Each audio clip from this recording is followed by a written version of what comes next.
But I just know that there's a bunch of police state supporting liberals that is trying to use his name for clout, for social media following, of like rest in peace Tyree, even though they support the policies that lead to this neoliberal police state.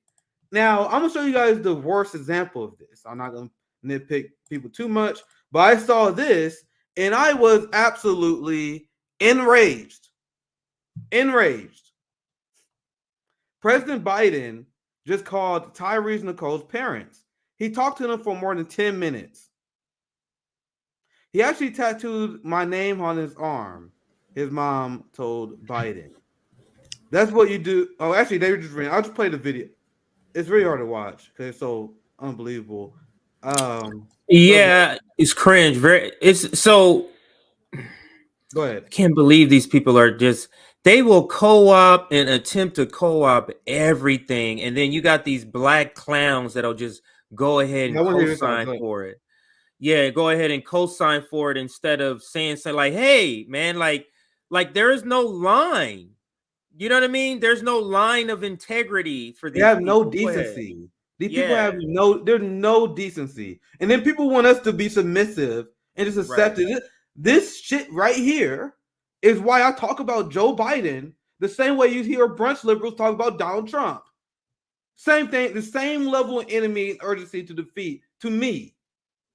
Donald Trump and the Republicans wish they can get away with this level of disrespect. The best they can pull out is Diamond and Silk.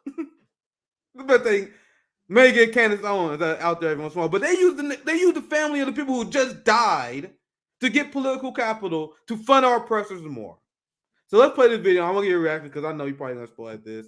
I saw this earlier. I just had to respond to this, especially when we covered Tyree Nicole. So let's watch this. Damn, I gotta double check my audio. I'd rather be safe than sorry. Let me pull it up again. This is the bullshit they pull and why RBN is here to be the number one people that oppose this party and the people that want us to run in this white supremacist party. It's kind of hard to hear. It's kind of like that anyway. I heard it on my phone too. Yes, sir. I know people say that too, but I do know. I lost my son in a war. He said, I lost my son in a war. Did he lose his son in the war? I thought it was a car accident or cancer, or maybe it was another son. Wait, hold on, let me hear that again. Did he lie? Did he lie? Yeah, I don't know if you, because I remember I had a problem with the video earlier because it's kind of naturally low. He said, I lost my son in the war. That's not true, right? I'm not a Biden family biologist or biographist or whatever. I don't know, but that seemed like a lie, but let's continue.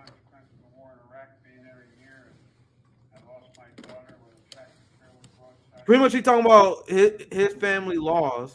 I don't know how you stood there. I didn't have the courage to do what you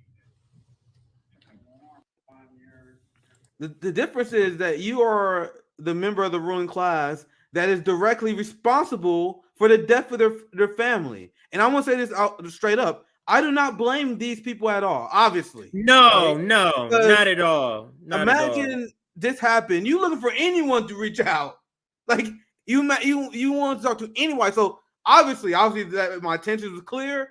No shade at all. Because I can't even imagine what they're feeling like. So anyone, oh my God, President Biden on the phone. All right, let me talk to him.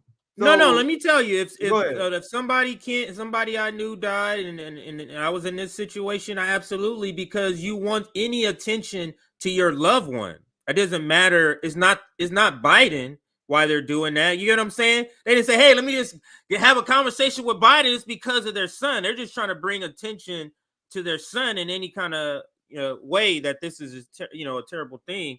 Now, maybe they're not, into politics. We don't even know if they vote, but absolutely, it's not that. But it's not their fault at all. This is not a critique on them. But his son, Biden died of cancer. He died of brain cancer. He just lied to them. He just lied. I mean, like I said, unless he had a different son that died, I don't see anybody but Bo that shows up here. That's the only one. Here's a comment. Let's rely on this guy. Biden lost his wife and daughter to I remember that one. Bo died from cancer related to military service. He said he died in a war. I seem like maybe we should read a fact check on that. But man, like, so what are we doing here? What are we doing here? Why is there even a need to lie? Because you know it's filmed. You need a good soundbite. It's a soundbite. I want to get Zoya thoughts on here as well. But go ahead, CJ. Let's bring in Zoya. I know a lot of people say they can't hear that in the video. But guys, it's not really much to hear. You guys get the gist of it. He pretty much like, I lost my son, I lost my family before. I feel you guys' pain. He also said, according to the tweet, he also said his mom told him that he actually tattooed my name on his arm, saying that his son tattooed her name. And then Biden said, that's what you call something special. You know, just nothing really important to break down during the conversation. The point being, you see how they are quick to use black pain and death in order to win political capital. And then they want us to be like, oh my God, Democratic Party at least got the messaging right. No, they are scumbags.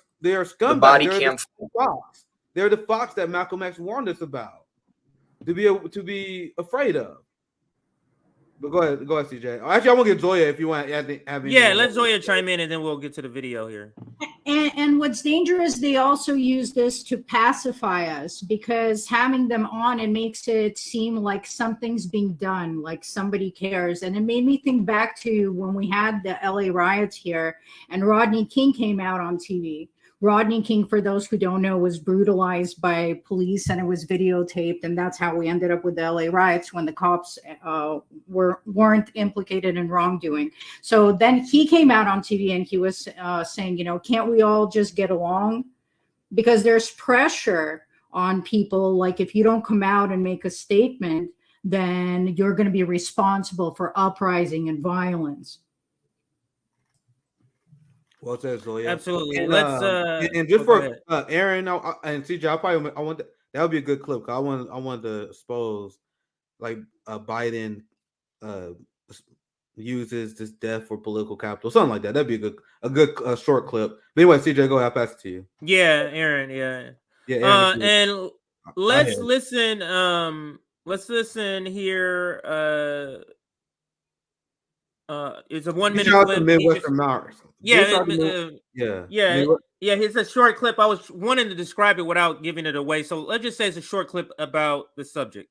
The body cam footage of the murder of Tyree Nichols is one of the worst I've seen in terms of sheer brutality. And it was committed by this group of cops, the Scorpion Unit, who repeatedly attacked Tyree while he was in handcuffs. And a lot is being made of the racial makeup of the cops who did this, because oftentimes we've seen racism be a motivator in these acts of police brutality. But this just goes to show that the cops, regardless of what color they are an armed body of the capitalist state. They are a body of people armed by the government and the state and granted a monopoly on violence. They have the special legal authority to commit violence on behalf of the state, which usually involves suppressing the masses. And as Dr. Gabor Mate points out, in acting as an armed body of the state, the psychology of the cops is damaged. They're constantly in high stress and traumatic situations that change the way their brains work, which is why 40% of cops commit domestic abuse. And it's why the masses need to seize state power.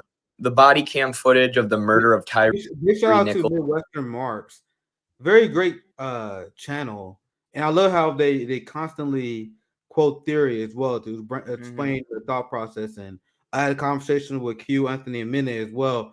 And we're trying to explain that the system that we see here, the lives that you guys live, the material conditions that you guys live are a product of this system and by centralized planning. Like, people think that, oh my God, these issues in society, they're random. No, Marxist theory and general education can explain everything that's happening in these societies. That's why we explain how capitalism is the ultimate level of authoritarianism, because these police killing and police brutality is the end result of late-stage capitalism. As capitalists get more desperate to control the workers, as the workers continue to get more unruly, as unrest continues to increase, you got to increase the power of the centralized capital, which includes their goons, which is why they get great benefit retirement packages. That's why they get paid way more than teachers and other health services, because they're a part of the capitalist machine. It's an investment of capital. It's in them indoctrinating them.